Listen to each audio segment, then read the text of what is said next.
Hello friends, ஹெல்த்தியான உளுந்தங்கஞ்சி recipe பார்க்கலாம் வாங்க. உளுந்து 1 கப் 6 மணி நேரமாக ஊற வச்சுக்கோங்க. ஊறினதுக்கப்புறமா 3-4 வாட்டி நல்லா அலசிட்டு கிரைண்டரில் போட்டு அரைச்சிக்கோங்க.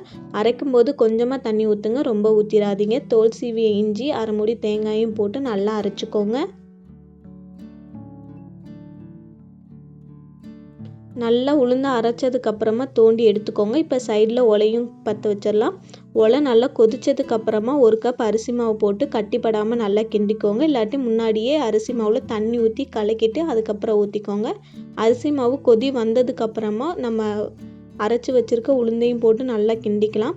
உளுந்தும் நல்லா கொதிச்சதுக்கப்புறமா கொஞ்சமாக உப்பு, தேவையான அளவுக்கு வெல்லத்தையும் போட்டு நல்லா கிண்டிக்கோங்க. அடி பிடிச்சிரும், அதனால் அடிக்கடி நல்லா கிண்டி விட்டுக்கிட்டே இருங்க. பச்சை வாசனை போகிற அளவுக்கு நல்லா கிண்டிக்கோங்க. ஆஃப் பண்ணும்போது கொஞ்சமாக ஏலக்காய் தூளையும் போட்டு இறக்கிட்டிங்கன்னா நம்ம ஹெல்த்தியான உளுந்தங்கஞ்சி ரெசிபி ரெடி. மறக்காமல் சப்ஸ்கிரைப் அண்ட் ஃபாலோ பண்ணிக்கோங்க. பாய்.